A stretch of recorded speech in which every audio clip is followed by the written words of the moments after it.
अस्सलाम वालेकुम, मैं हूं शाहजेब खानजादा। अपोजिशन हुकूमत को इलेक्शन कमीशन, पार्लियामेंट और सड़कों पर टफ टाइम देने के दावे कर रही है।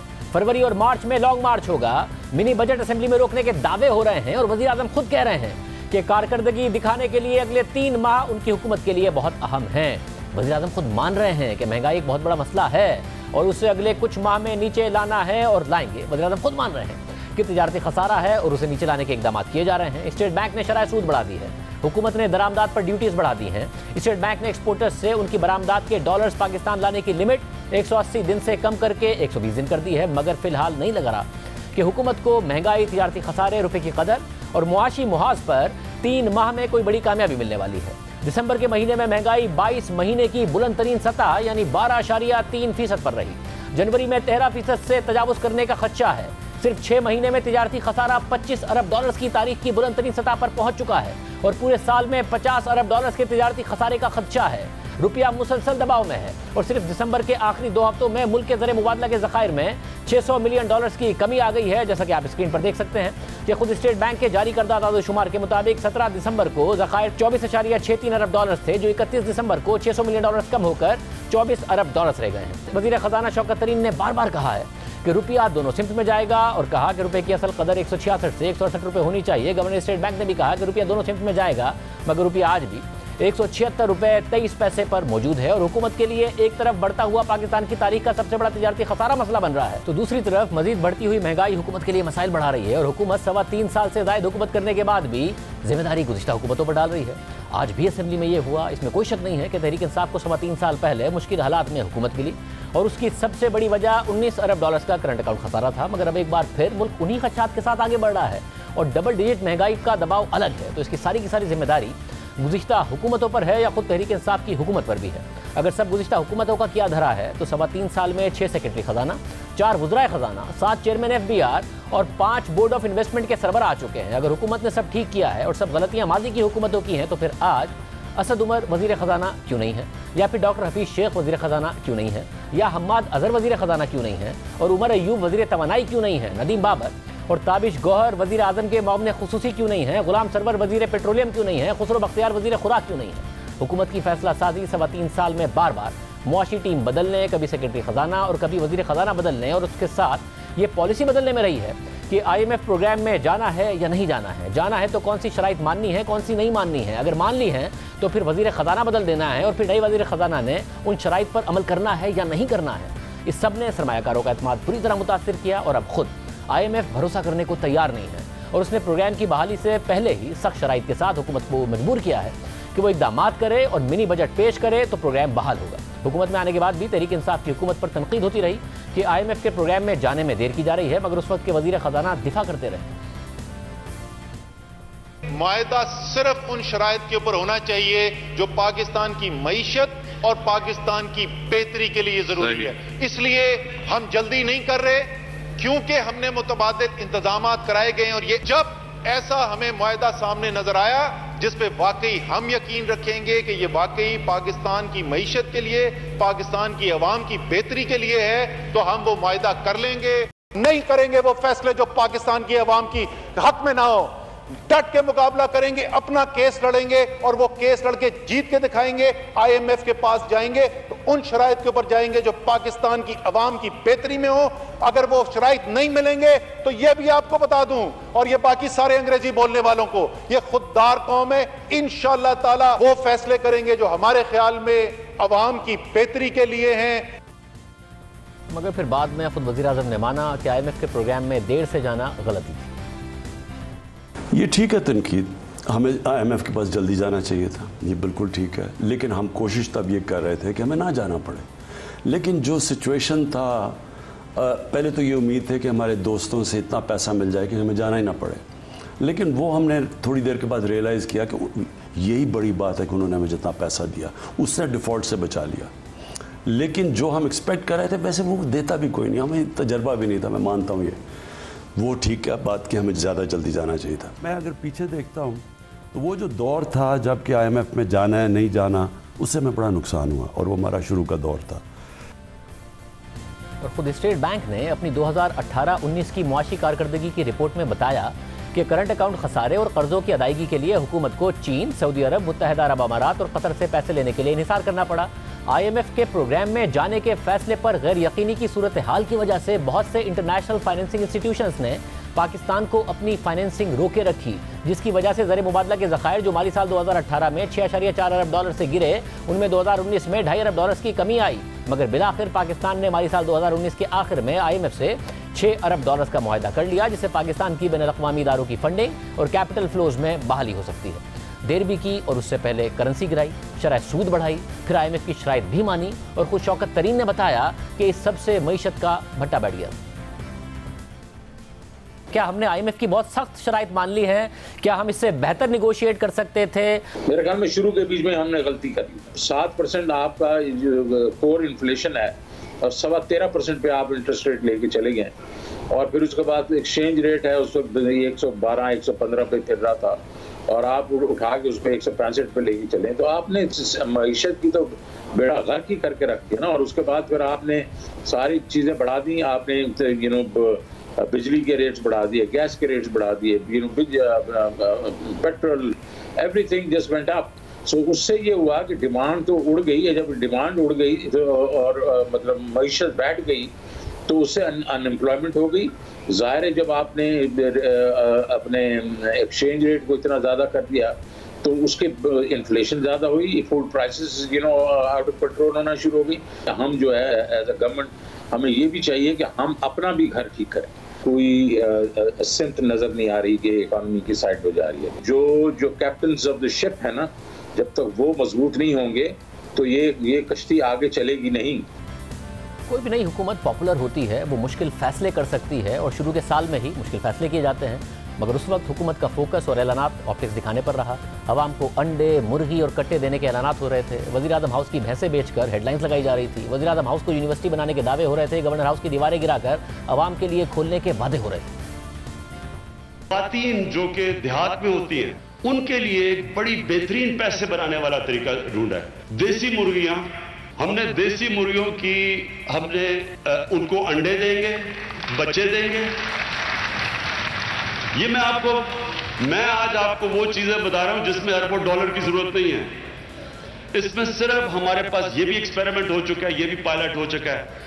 अब हमने उनको अगर हम टीके लगा के उनकी मदद कर दें तो वो उनकी प्रोटीन इंटेक भी बढ़ जाएगा, उनके पास मुर्गियां भी होंगी, अंडे भी होंगे बेचने के लिए। तो ये एक गरीब, मेरी सारी चीजें वो है जो गरीब लोगों को ऊपर उठाने के लिए। इस वक्त जो भैंस की बच्ची होती है उसको तो वो दूध दे देते हैं और वो बड़ा कर लेते हैं क्योंकि वो दूध देती है। जो बछड़ा होता है जिसको कटा कहते हैं, उसको दूध नहीं देते, उसको जल्दी से मार देते हैं या वो हलाल कर देते हैं उसको। हम इतनी बड़ी अपॉर्चुनिटी मिस कर रहे हैं। अगर हम सिर्फ उनकी मदद कर दें, वो बड़ा हो जाए और वो भैंस को हम एक्सपोर्ट के लिए करें, यहां भी गोश्त सस्ता हो जाएगा। गवर्नर हाउसेस में कोई हमारा गवर्नर नहीं रहेगा। इन सारे गवर्नर हाउसेस के लिए हमने एक कमेटी बनाई है। प्राइम मिनिस्टर हाउस का मेरी जो सोच है वो मैं आपको बता दूं कि एक आला किस्म की यूनिवर्सिटी बनाएंगे जो रिसर्च करेगी, जिसमें रिसर्च होगी और जिसमें दुनिया से हम बड़े बड़े स्कॉलर्स को बुलाएंगे। गाड़ियां वो मैं ऑक्शन कर रहा हूं, हम कम 100 गाड़ियां ऑक्शन कर रहे हैं, 4 हेलीकॉप्टर हम बेच रहे हैं, 5 भैंसें भी थी जो कि खास दूध प्रोवाइड करने के लिए मेरे लिए थी खास। और फिर ना आवाम को अंडे मुर्गी देने, कट्टों का प्रोग्राम कामयाब हुआ, ना वज़ीर आज़म हाउस में यूनिवर्सिटी बनी, ना गवर्नर हाउस के दरवाजे आवाम के लिए खुले, बल्कि तमाम गवर्नर उन गवर्नर हाउसेस में रह रहे हैं, खर्चे भी हो रहे हैं। हुकूमत ने खर्चे कम करके कर्ज उतारने के दावे किए, मगर करंट अखराजात 2017-18 में 4,300 अरब रुपए से बढ़कर 7,500 अरब रुपए पर पहुंच गए। बैरूनी कर्जा 95 अरब डॉलर से बढ़कर 130 अरब डॉलर को तजावुज़ कर गया। हुकूमत दावा कर रही है कि पुराना कर्ज उतारा है, मगर 10 अरब डॉलर का बैरूनी कर्जा तो सिर्फ बजट सपोर्ट के लिए हुकूमत ने लिया है। पहले साल में 9%, दूसरे साल में 8% और तीसरे साल में 7% से ज़ायद बजट खसारा रहने की वजह से 10,000 अरब रुपए का खसारा तो हुकूमत ने 3 साल में कर दिया है। और अंदरूनी कर्जा भी नून लीग 16,000 अरब रुपए पर छोड़कर गई थी, वो 28,000 अरब रुपए पर पहुंच गया है। यानी अंदरूनी और बैरूनी कर्जे दोनों में इजाफा हुआ है। 3,000 अरब रुपए तो सिर्फ सूद की अदायगी हो गई है, जो नून लीग की हुकूमत 1,500 अरब रुपए पर छोड़ गई थी और मौजूदा हुकूमत में 3,000 अरब रुपए पर पहुंच गई है। शरह सूद इस हुकूमत में 13.25% की बुलंद तरीन सतह पर ले जाई गई और फिर इतनी बुलंद तरीन शरह सूद पर हुकूमत ने कर्जे को शॉर्ट टर्म से लॉन्ग टर्म में रिप्रोफाइल कर दिया। और खुद शौकत तरीन साहब ने वज़ीर ख़ज़ाना बनने से पहले भी और बाद में भी इस पर तनकीद की और बताया कि आने वाली हुकूमतों को यह सब भुगतना पड़ेगा और इससे मईशत की कमर तोड़ दी गई। आपने जो इंटरेस्ट रेट बढ़ा दिए और आपने उसकी रीप्रोफाइलिंग जो की इतनी एग्रेसिवली, और वो भी IMF ने कहा आपको, तो आपने उनसे भी बढ़ के ज़्यादा कर दी। उसने कुछ 15 से 1600 अरब रुपए का एडिशनल इंटरेस्ट आपके ऊपर बोझ डाल दिया एनुअली। कोई जरूरत नहीं थी। आप कहते हैं हम करेंगे रीप्रोफाइलिंग इसको, but we will do it over a period of 3 to 4 years। Interest rate नीचे आ गए थे जब 6-7% पे, तो उस पर फिर करना शुरू करते। लेकिन वो जो आपने अप्रैल 2019 और मई और जून में जो आपने रीप्रोफाइलिंग की है, उसने आपकी कमर तोड़ दी, आपकी ये जो इंटरेस्ट रेट्स की, और वो अब आपको भुगतना पड़ेगा अगले 4, 5, 6 साल में। प्रायर एक्शन जो IMF ने किए उसके बीच में सबसे बड़ा प्रायर एक्शन तो ये था कि इंटरेस्ट रेट्स को 13.25% पे कर दिया। उसने 1500 अरब रुपए की जो डेट पेमेंट्स थी उसको 3000 पे लेके चले गए। तो वो मैसिव एक जंप था और वो अभी तक उससे कम नहीं हो रही, क्योंकि उन्होंने फिर रीप्रोफाइलिंग भी कर दी। बहरहाल फिर हुकूमत ने IMF के पास जाने का फैसला किया, मगर 2019 में IMF से मुज़ाकरात के दौरान असद उमर को अचानक हटा दिया गया और डॉक्टर हफीज शेख को वज़ीर ख़जाना लगा दिया गया। उन्होंने IMF से मुज़ाकरात किए तो उनके उस वक्त के सेक्रेटरी ख़जाना यूनुस ढाका से इख्तिलाफ़ात हो गए और सिर्फ 2.5 माह सेक्रेटरी ख़जाना रहने के बाद यूनुस ढाका को भी हटा दिया गया। और फिर हमारे प्रोग्राम में यूनुस ढाका ने बताया कि मुज़ाकरात के दरमियान टीम बदलने से क्या हुआ। स्टेट बैंक ने बाद में अपनी रिपोर्ट में भी लिखा, वज़ीर आज़म ने भी माना कि हम देर से गए IMF के पास, तो उसकी वजह से तो ऐसा नहीं है कि शराइत इतनी सख्त हो गई IMF की, क्योंकि टाइम बहुत ज़ाया कर दिया गया था। पहले ही जो महंगाई थी उसके असरात नज़र आना शुरू हो गए थे, शरह सूद के, करेंसी गिर चुकी थी, कि IMF को और लेवरेज मिला, जिसकी वजह से शराइत बहुत ज़्यादा सख्त हो गई। अगर आप कोई पॉलिसी क्लियर हो कि हम IMF पे जाना चाहते हैं या नहीं जाना चाहते, तो उसके ऊपर फिर हमें शुरू से ही काम करना चाहिए था। जैसे कि उस ज़माने में शुरू में ये प्रपोजल्स आए थे कि ट्रेड डेफिसिट को किस तरह कंट्रोल किया जा सकता है ट्रेड रिस्ट्रिक्शंस के साथ, तो वो एक डिस्कशन हुई थी, लेकिन वो शायद आगे नहीं बढ़ी। IMF के पास जाते हुए भी जिस तरह हमने फरवरी में डिस्कशन हुई थी हमारी वाशिंगटन में, तो वो शराइत बहुत ज़्यादा ख़तरनाक या सख्त नहीं थी।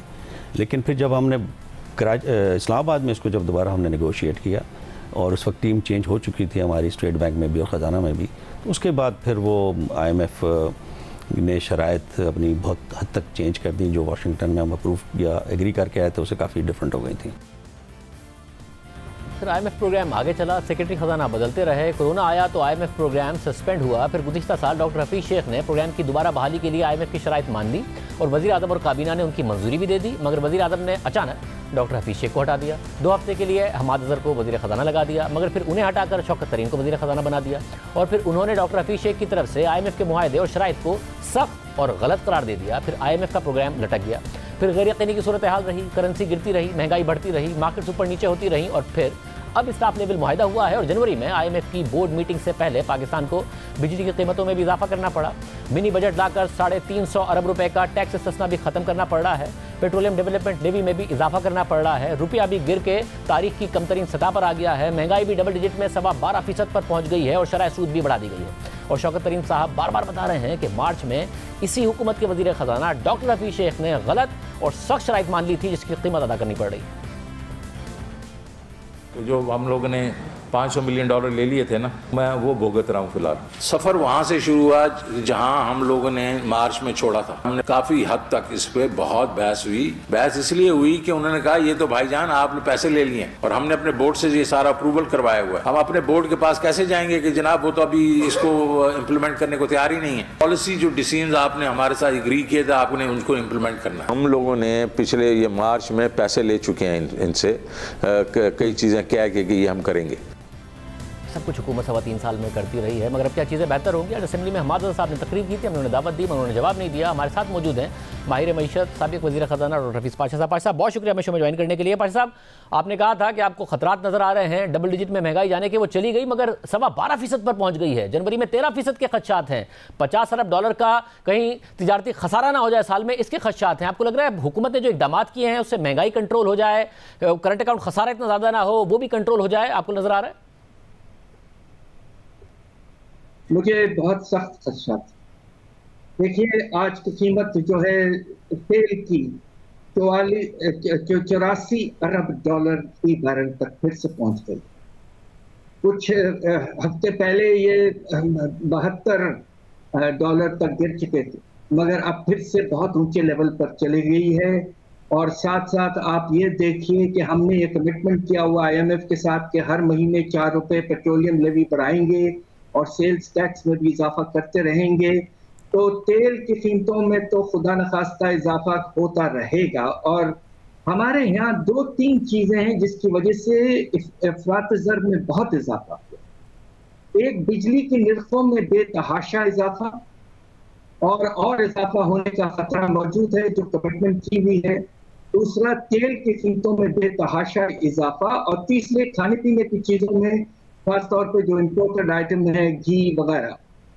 मेरा नहीं ख्याल है कि अफरात ज़र में कमी आएगी, बस हम ये दुआ कर सकते हैं कि ज्यादा ना बढ़े। 13% से खतरा ये है कि इससे भी ऊपर अफरात ज़र जा सकते। दूसरे तरफ जो तिजारती खसारा है, अब आप ये देखिए कि पिछले महीने दिसंबर के महीने में आपके इंपोर्ट्स का लेवल $7.5 अरब तक पहुंचा, और अगर आपके एक्सपोर्ट्स $3 अरब तक भी पहुंच जाएं तो अभी तक नहीं पहुंच पाए, उसके करीब हैं, तो आपका हर महीने का खसारा जो है वो $4.5 अरब।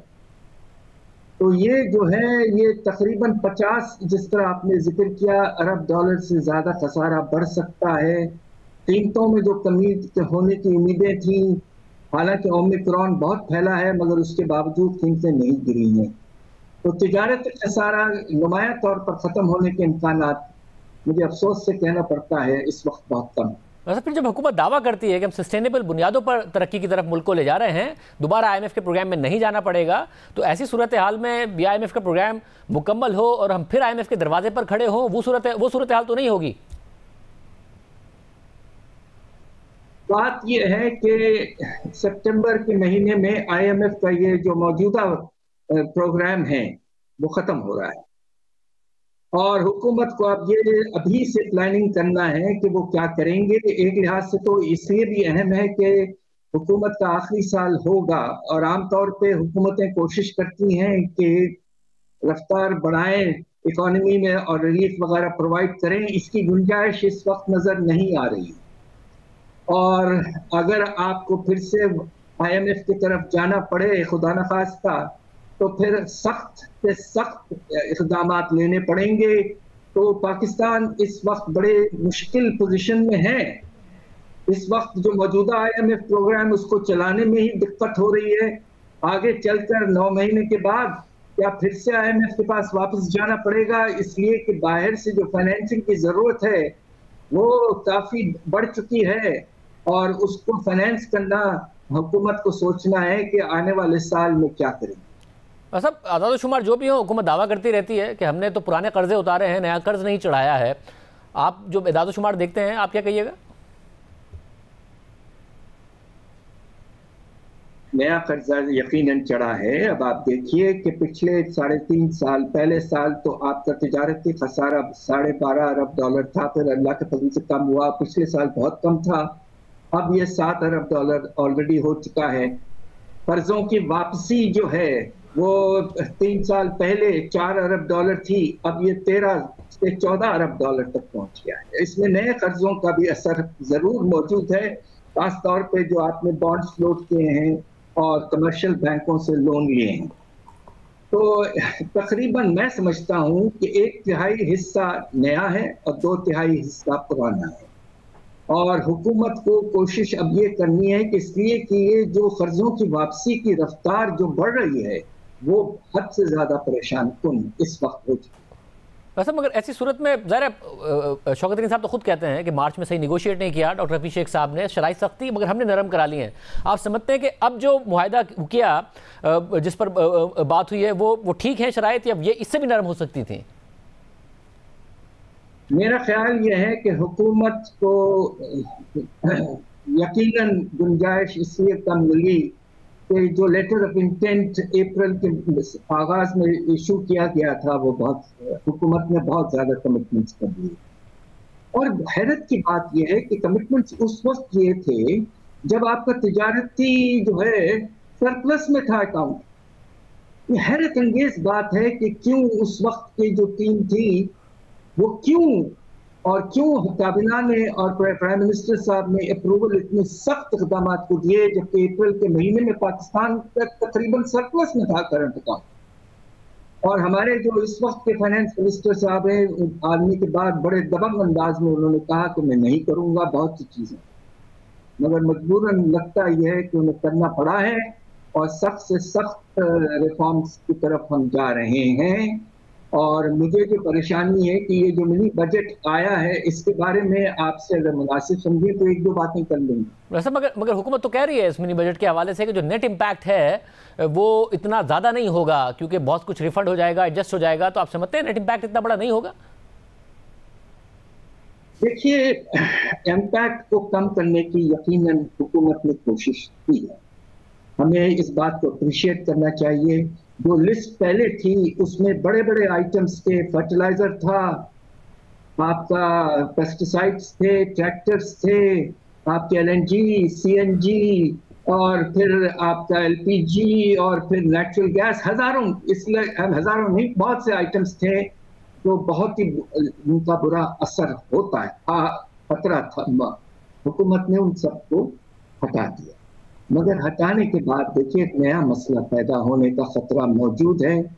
हुकूमत ये भी कह रही है कि हम बहुत से टैक्सों को रिफंड कर देंगे। जो 350 अरब का टारगेट है वो इस वक्त लगता नहीं है कि हासिल होने वाला है। खुदा न खास्ता कहीं IMF बैठ के कैलकुलेशंस न करके बताएं हमें कि भाई ये 350 अरब जो आप कह रहे हैं, आपने जो चीजें पहले कही थी वो वापस हो गई हैं और नतीजा ये है कि आप मुश्किल से 150-200 कर पाएंगे तो एक और छोटा मिनी बजट ले आए। ये बिल्कुल परेशान कुन नामुनासिब होगा। तो हुकूमत को ये सर्टन करना है कि वापस 350 अरब जो है वो मिनी बजट में मौजूद है।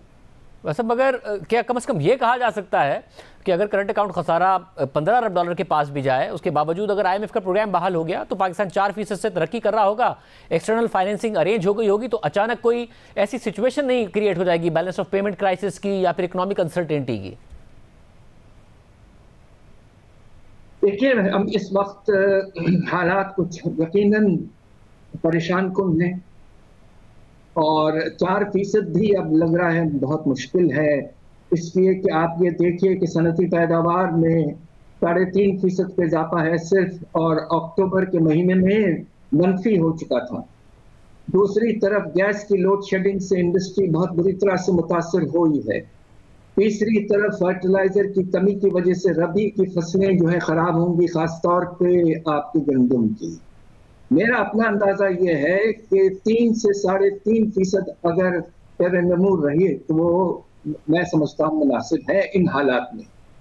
दूसरी तरफ फाइनेंसिंग जो है, हमारे स्टेट बैंक के गवर्नर साहब ने तो आज बड़ा अच्छा कॉन्फिडेंट स्टेटमेंट दिया है, मगर रियलिटी ये है कि मॉनेटरी पॉलिसी स्टेटमेंट में कहा गया था कि हमारा करंट अकाउंट का खसारा 4% होगा GDP का, यानी कि तकरीबन 13 अरब डॉलर। खतरा इस वक्त ये है, इस रफ्तार से ये बढ़ रहा है कि ये कम से कम 16 से 18 अरब डॉलर तक हो सकता है, और उसके साथ आप जो कर्जों की वापसी मिला लें 30 अरब डॉलर। आप ये देखिए कि हमारे रिजर्व्स गिरना शुरू हो गए हैं, हर हफ्ते 250 से 300 अरब मिलियन डॉलर गिरना शुरू हो गए। तो हालात इस वक्त संभले नहीं हैं और खुदा न खास्ता खराब हो सकते हैं। बहुत शुक्रिया। और सबकी गुफ्तगू आपने सुनी। एक बहुत अहम डेवलपमेंट हुई है, उस पर बात करेंगे ब्रेक के बाद। गुज़िश्ता साल जुलाई में सोशल मीडिया पर इस्लामाबाद के सेक्टर E11 के एक फ्लैट में लड़की और लड़के को हिरासत करने, उन्हें बरहना करने और तशद्दुद करने की वीडियो वायरल हुई। वीडियो में नजर आ रहा था कि मुल्जिमान लड़के और लड़की पर तशद्दुद कर रहे हैं, उन्हें धमकियां दे रहे हैं और वीडियो बना रहे हैं। वीडियो वायरल होने के बाद मीडिया पर शोर मचा, मुल्जिमान की गिरफ्तारी का मुतालबा किया गया। इस्लामाबाद पुलिस ने मरकजी मुल्जिम उस्मान मिर्जा समेत दीगर मुल्जिमान को गिरफ्तार भी किया। खुद वज़ीर आज़म इमरान खान ने इस वाक़े का नोटिस लिया था और IG इस्लामाबाद को सख्त कार्रवाई की हिदायत भी की थी। ये इत्तलात सामने आई कि मुल्जिमान एक गिरोह के तौर पर कई माह से इस्लामाबाद में लोगों को हिरासत कर रहे थे। इसी दौरान पुलिस ज़राए ने बताया कि लड़के और लड़की पर तशद्दुद के बाद उस्मान मिर्जा समेत दीगर मुल्जिमान ने मुतासरा फरीकैन को ब्लैकमेल किया और वीडियो वायरल किए जाने का खौफ दिलाकर उनसे रकम लेते रहे। मुल्जिमान मुतासरीन से 10 लाख रुपए से ज़ायद रकम हथिया चुके हैं। फिर DIG ऑपरेशंस इस्लामाबाद अफजाल कौसर हमारे प्रोग्राम में आए और ये वाजे किया कि ऐसे शवाहिद मौजूद हैं जिन्हें अदालत में पेश करके मुल्जिमान को सजा दिलवाई जा सके। मुकदमे की दफात के मुताबिक सजाए मौत भी हो सकती है। इसकी सजाए मौत भी हो सकती है इसके अंदर, और इसके अलावा क्रिमिनल इंटिमिडेशन की इसमें दफात शामिल की गई हैं, रॉन्गफुल रिस्ट्रेंट है और causing an insult to modesty of women की दफात इसमें शामिल की गई हैं। इन्वेस्टिगेशन प्रोग्रेस कर रही है। हम ये भी देख रहे हैं कि इन्वेस्टिगेशन में फर्दर क्या एविडेंस आ रही है, और अगर कोई एविडेंस आती है तो हम इसमें फर्दर सेक्शंस ऐड भी करेंगे। और एक सीनियर लेवल की इन्वेस्टिगेशन टीम बनाने का बेसिक पर्पज़ ही ये है कि ऐसी एविडेंस कलेक्ट की जाए और उसको इस तरीके से कोर्ट के सामने प्रेजेंट किया जाए कि इनकी कन्विक्शन करवाई जा सके। मगर इस्लामाबाद के सेक्टर E11 में लड़के और लड़की को हिरासा करके उनके वीडियो बनाने और उन्हें ब्लैकमेल करने के केस में एक ड्रामाई पेशरफ सामने आई है। मुतासरा लड़की ने मरकजी मुल्जिम उस्मान मिर्जा और दीगर मुल्जिमान को पहचानने से ही इनकार कर दिया है और ये बयान दिया है कि ये वो लोग नहीं हैं जो वीडियो में नजर आ रहे हैं, और ना ही ये वाक़े के वक्त मौके पर मौजूद थे, ना ही गिरफ्तारशुदा मुल्जिमान में से किसी ने मेरे साथ कोई जोर ज़बरदस्ती की, ना ही ज़बरदस्ती कोई वीडियो बनाई और ना ही ज़बरदस्ती हमारे कपड़े उतारे। मुतासरा लड़की ने यह भी कहा है कि मैंने गिरफ्तार या नामजद मुल्जिमान में से किसी को भी पुलिस या मजिस्ट्रेट के सामने किसी भी किस्म के बयान में ना ही नामजद किया और ना ही कभी शनाख्त किया। मुतासरा लड़की ने एडिशनल डिस्ट्रिक्ट एंड सेशन जज की अदालत में गुज़िश्ता रोज़ ये बयान हल्फी जमा कराया था, जिस पर आज वफाकी हुकूमत मुतहर्रिक हो गई है और ऐलान किया है कि हालिया पेशरफ से क़तई नज़र रियासती सतह पर मुकदमे की पैरवी की जाएगी और मुल्जिमान को कैफरे किरदार तक पहुँचाया जाएगा। दूसरी जानिब BBC उर्दू ने मुकदमे के सरकारी वकील हसन अब्बास का हवाला देकर बताया है कि इसी नौयत का बयान हल्फी मुतासरा लड़के ने भी अदालत में जमा करा दिया है। हालांकि इस केस की इब्तिदा में मुतासरा लड़की और लड़के ने न सिर्फ अपनी मर्जी से ज़ाब्ता फौजदारी की दफ़ा 164 के तहत बयान रिकॉर्ड करवाया था, बल्कि दोनों ने अडियाला जेल में जाकर मरकजी मुल्जिम के अलावा उन तीनों मुल्जिमान को भी शनाख्त कर लिया था जो वीडियो में नजर नहीं आ रहे थे। शनाख्त परेड के दौरान मुतासरा जोड़े ने यह भी बताया था कि वक़ुआ के दिन मुल्जिमान ने कौन से कपड़े पहने हुए थे। यानी ये वाज़ेह हो रहा है कि मुतासरा लड़की अपने पिछले बयान से पीछे हट गई है और वीडियो में नजर आने वाले मुल्जिमान की शनाख्त से साफ इनकार कर रही है। हालांकि सारे वाक़े की वीडियो मौजूद है, सोशल मीडिया पर अवाम ने भी देखी है, जिसके बाद इस केस के मुस्तकबिल के हवाले से सवाल उठ रहे हैं। ताहम अब वफाकी हुकूमत मुतहर्रिक हो गई है। इस हवाले से वज़ीर आज़म की हिदायत पर आज वज़ारत कानून और इंसाफ का अहम इजलास हुआ, जिसमें इस मुकदमे के तमाम कानूनी निकात का तफसीली जायजा लिया गया। इजलास के एलामिये के मुताबिक पार्लिमानी सेक्रेटरी बराए कानून और इंसाफ मलिका बुखारी ने कहा है कि हमारे पास नाकाबिल तरदीद और ठोस शवाहिद मौजूद हैं। इस केस को मुंतकी अंजाम तक पहुँचाना हुकूमत और पुलिस की जिम्मेदारी है। भरपूर कोशिश होगी कि मुतासरीन को इंसाफ मिले और मुजरिमान को कैफरे किरदार तक पहुँचाया जा सके। अगली पेशी पर तमाम सबूत अदालत में पेश किए जाएंगे। मलिका बुखारी ने मजीद कहा कि मुतासरा लड़की और लड़के को भी भरपूर सिक्योरिटी फराहम की जाएगी। खवातीन और बच्चों से ज़्यादती के मुजरिम कानून की गिरफ्त से नहीं बच सकते। वज़ीर आज़म की हिदायत है कि रियासत खवातीन से ज़्यादती और हिरासानी के केसेस की खुद पैरवी करे। सिर्फ यही नहीं, आज वफाकी वज़ीर इत्तलात फवाद चौधरी ने ट्वीट किया कि Usman Mirza, GT road rape case और जतोई केस हमारे निज़ाम इंसाफ के लिए चैलेंज हैं। सवाल यह है कि ये केस रोज़ाना की बुनियाद पर क्यों नहीं चल रहे और इनको अमूमी मुकदमों के तौर पर क्यों लिया जा रहा है। प्रोसिक्यूशन और अदालत अपनी जिम्मेदारी निभाएं। इन केसेस को मुंतकी अंजाम तक पहुँचाना रियासत का फ़र्ज़ है। वज़ीर आज़म के मामले खुसूसी बराए सियासी रवाबित शहबाज गिल ने ट्वीट किया कि वज़ीर आज़म इमरान खान ने इस्लामाबाद हिरासानी केस और मोटरवे रेप केस की पैरवी रिपोर्ट तलब की है और वज़ारत कानून और इंसाफ को हिदायत की है कि रोज़ाना की बुनियाद पर फॉलो अप करके इन केसेस को मुंतकी अंजाम तक पहुँचाया जाए। नजर आ रहा है कि हुकूमत भरपूर संजीदगी का मुजाहरा कर रही है। वज़ीर आज़म इमरान खान खुद दिलचस्पी ले रहे हैं, मगर अहम सवाल यह है कि नाकाबिल तरदीद हक़ाइक़ और वीडियो होने के बावजूद मुतासरा लड़की ने मुल्जिमान की शनाख्त से इनकार कर दिया और मुतासरा लड़की के इस बयान से मुकदमे पर क्या कानूनी असरात होंगे, क्योंकि अक्सर मुकदमात में ऐसा देखने में आया है। हमारे साथ खुद वफाकी वज़ीर कानून फ़रूक नसीम साहब मौजूद हैं। फ़रूक नसीम साहब, बहुत शुक्रिया हमें शो में ज्वाइन करने के लिए। तो साहब, ज़ाहिर वज़ीर आज़म ने बहुत संजीदा लिया है, आपकी वजारत को इस हवाले से कहा भी गया है। ये जो मामला है अब इसमें ज़ाहिर है जो विक्टिम है और विटनेस है वो दोनों लड़का लड़की हैं। अगर वही बात से पीछे हट गए, हालांकि वीडियो मौजूद है, तो कानून को देखते हुए रियासत क्या किरदार अदा कर सकती है, कैसे इनको सज़ा हो सकती है? Thank you very much Shajib. दरअसल क्रिमिनल लॉ तो इंटीरियर मिनिस्ट्री का सब्जेक्ट होता है, लेकिन नेचुरली हम भी इस ख़बर से बड़ा प्रोएक्टिव हो गए। फिर वज़ीर आज़म साहब ने भी हमें कहा, तो ये 1979 का एक सादिक का फ़ैसला है जो जस्टिस दोराब पटेल ने तहरीर किया है। उसके अंदर उन्होंने ये फरमाया है सुप्रीम कोर्ट ने कि अगर कोई हॉस्टाइल विटनेस भी हो या अनफेवरेबल विटनेस भी हो, फिर भी अदालत की ड्यूटी ये होती है, ड्यूटी ऑफ द कोर्ट, कि वो सच यानी ट्रूथ जो है उसको डिटर्मिन करे, और चाहे कोई हॉस्टाइल हो जाए, अनफेवरेबल विटनेस हो जाए, लेकिन अदालत की ये ड्यूटी है। हमने अदालत के सामने ये तमाम जो हक़ाइक़ हैं, सबसे देखें सबसे बड़ा जो इसके अंदर फोरेंसिक मटेरियल है, फोरेंसिक मटेरियल तो मशीनी यानी इलेक्ट्रॉनिक मटेरियल है, वो कोई इंसान तो है नहीं कोई झूठ बोलेगा। अब वो जो इलेक्ट्रॉनिक मटेरियल है उसके बारे में जब से ये वीडियो चली है किसी ने डिनाई नहीं किया, ना इन लोगों ने जो अब ये हॉस्टाइल हो गए हैं, जो स्टार विटनेसेस हैं, जो समझिए विक्टिम्स भी हैं, ना उन्होंने इसको कभी डिनाई किया, ना इसको कभी डिनाई किया उन अक्यूज़ लोगों ने। फिर 164 के आपने ख़ुद फरमाया है कि उनका अपना स्टेटमेंट है, साथ साथ उन्होंने आइडेंटिफाई किया है इन मुजरिमान को।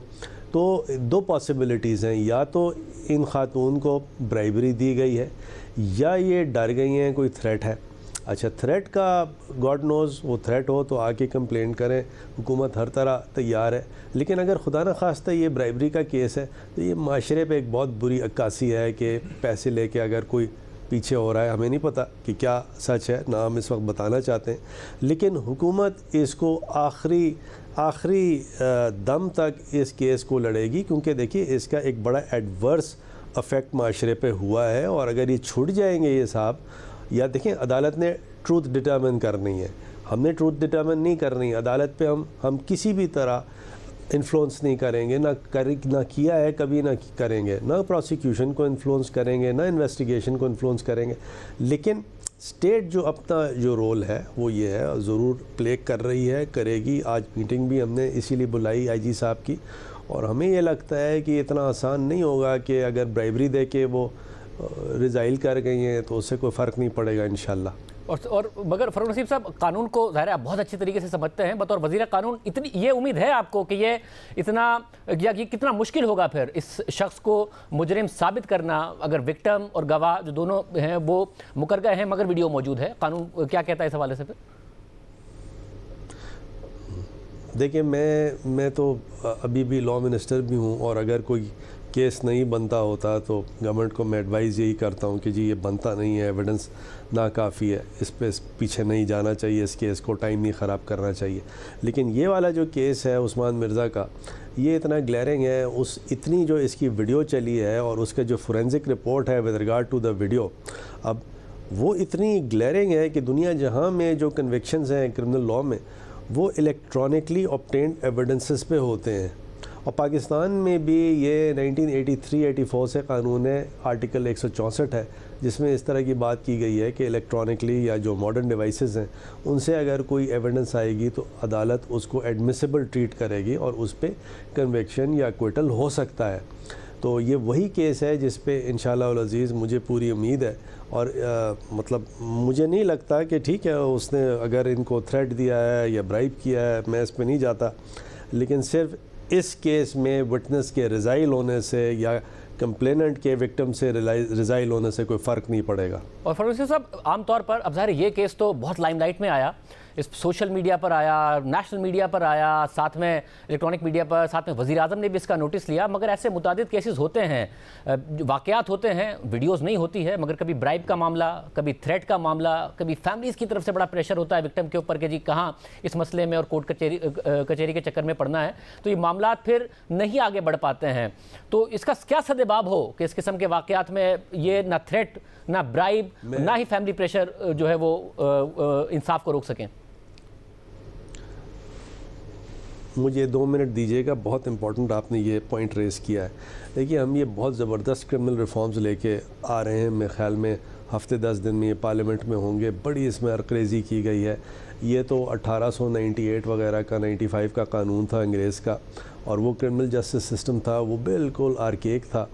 हमने कंप्लीट स्टेक होल्डर्स से मुशावरत की है, बार एसोसिएशंस, बार काउंसिल, उनको भी लेटर दिए हैं, अपोजिशन से भी पूछा है हमने, तमाम कैबिनेट से, MNAs, MPA, पुलिस वालों से, और एक्सपर्ट्स जो हैं क्रिमिनल जस्टिस सिस्टम के, लॉयर्स हों या अदर दैन लॉयर्स हों, उन सब से पूछ के एक भरपूर एक क्रिमिनल रिफॉर्म्स ही तैयार हो गए हैं। ये आप समझिए हफ्ते 10 दिन में पार्लियामान में आएंगे, और उसके बाद आप देखिएगा कि क्रिमिनल जस्टिस सिस्टम में एक ऐसा भरपूर इनकलाब आएगा, ये आपके सामने होगा। और ये इससे पहले जो हमने जो अमेंडमेंट्स किए, अब जैसे सिविल प्रोसीजर कोड के अमेंडमेंट्स हैं, ये लोग आपसे बात नहीं करते, आपको बताते नहीं, आप पूछें इस्लामाबाद में सबसे ज़्यादा ये इफ़ेक्टिवली इम्प्लीमेंटेड है, जिस तरह एक्सपेडिशसली सिविल केसेस के फ़ैसले हो रहे हैं आज से पहले कभी नहीं हुआ है। इनहेरिटेंस लॉ में हमने जो अमेंडमेंट्स किए तो जहाँ 7-8 साल लगते थे 15-15 दिन में इनहेरिटेंस के सर्टिफिकेट्स मिल रहे हैं। तो as far as law ministry is concern, law ministry ने तो मतलब मैं मुँह से कह रहा हूँ, कहना पड़ रहा है कि शायद पाकिस्तान में इतना फाल काम कभी नहीं किया जो इस दफ़ा लॉ मिनिस्ट्री ने इन 3-3.5 सालों में किया है। और फरोज़ साहब, आपकी मौजूदगी का फ़ायदा उठाते हुए अब supreme court bar supreme court से रुजू करने जा रही है और वो 62(1)(f) के हवाले से है कि उसमें जो ताहयात नाअहली है वो नहीं होनी चाहिए, या फिर उसकी एक्सप्लेनेशन की जाए। आइन में मौजूद आर्टिकल 62(1)(f) में किसी जगह नाअहली से मुतालिक वक्त का तयन नहीं किया गया है। उसे खुद सुप्रीम कोर्ट से खुद से पढ़कर ताहयात नाअहली के तौर पर ले या आइन की दीगर शिकों के मुनाफी होगा। तो आप समझते हैं कि वाकई इसका तयन खुद सुप्रीम कोर्ट को करना चाहिए? एक मिनट ठहर जाइए। In other word, supreme court bar association ने एक क्यूरेटिव रिव्यू फाइल किया है। मैं इसके अलावा कुछ नहीं कहूँगा। यानी जो क्यूरेटिव रिव्यू के जो नकाद हैं उनको भी पता है कि क्यूरेटिव रिव्यू एग्जिस्ट करता है, और यही remedy supreme court bar association जो है वो करने गई है या जा रही है। जहाँ तक कि मेरिट की बात है, ये फिर मैं ख्याल में किसी और प्रोग्राम पे इस पर डिस्कस करेंगे कि उनकी इस पिटिशन में कितनी जान होगी सुप्रीम कोर्ट बार की। वैसे मगर क्योंकि मुतादिद केसेस इससे मुतासिर हो सकते हैं, बजाय किसी एक केस के आप समझते हैं किसी एक केस के क्यूरेटिव रिव्यू के तौर पर गए? देखें, बात यही है ना कि जब भी क्यूरेटिव रिव्यू होता है, चाहे पहले हुआ हो, अभी हो रहा है या आइंदा होगा, वो सिर्फ एक केस को अफेक्ट नहीं करता, वो एक केस को भी अफेक्ट करता है और मुतादिद केसेस को भी अफेक्ट करता है।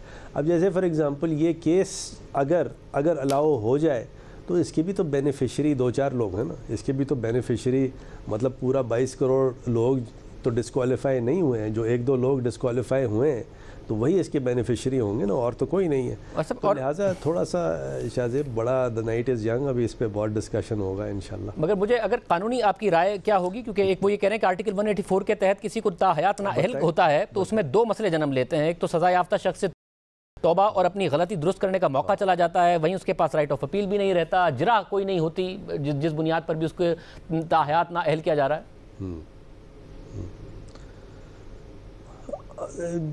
मामला बड़ा कॉम्प्लेक्स है। ये सिर्फ आप समझिए कि 1 मिनट में 2 मिनट में ना मैं एक्सप्लेन कर सकूँगा, ना किसी की समझ में आएगा। ये बड़ा आप समझिए जो 62(1)(f) का जो कॉन्सेप्ट इन्वोक किया है जस्टिस बंदयाल ने अपने उस जजमेंट में, तो वो उसका डिस्कशन ऑब्वियसली मेरी अपनी एक ओपिनियन है, मैं उसको इस वक्त डिस्क्लोज़ नहीं करना चाहता। बहुत शुक्रिया। वफाकी वज़ीर क़ानून फ़रूर रसीम साहब की गुफ्तगू आपने सुनी। प्रोग्राम ब्रेक शामिल करते हैं और एक आम खबर बात करेंगे।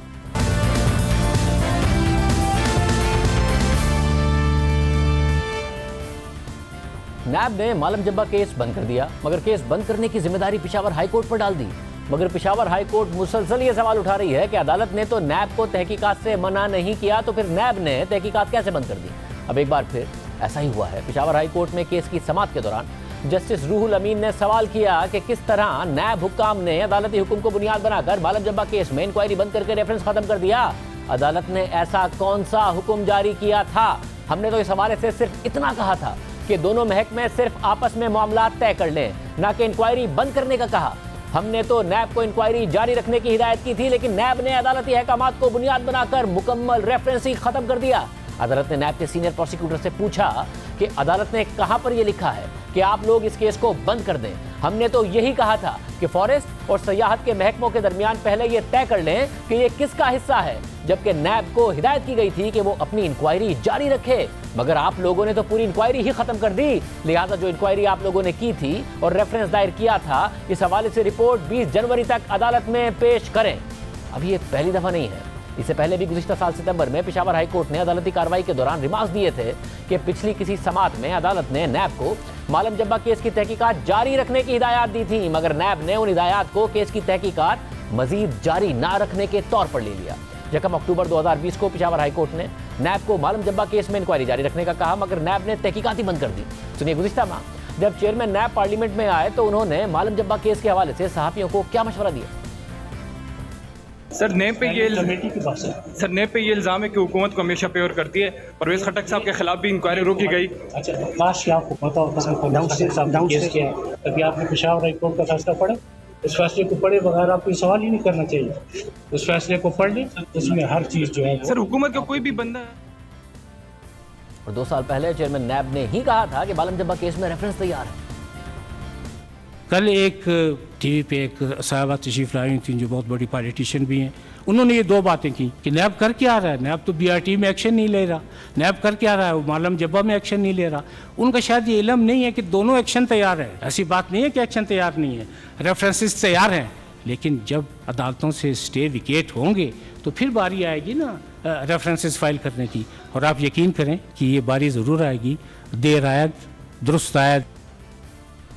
रेफरेंस तैयार था, अदालत का कोई स्टे ऑर्डर भी नहीं था, अदालत ने भी तहकीकात जारी रखने का हुक्म दिया था, मगर नैब ने बालम जब्बा केस अचानक ही बंद कर दिया और जिम्मेदारी अदालत पर डाल दी, जिस पर अदालत मुसलसल सवाल उठा रही है। अदालती रिमार्क्स के हवाले से बात करने के लिए हमने नैब तर्जुमान को प्रोग्राम में शिरकत की दावत दी, तो उन्होंने जवाब दिया कि NAB progress report Peshawar high court के सामने पेश कर देगा। इजाज़त दीजिए, अल्लाह हाफ़िज़।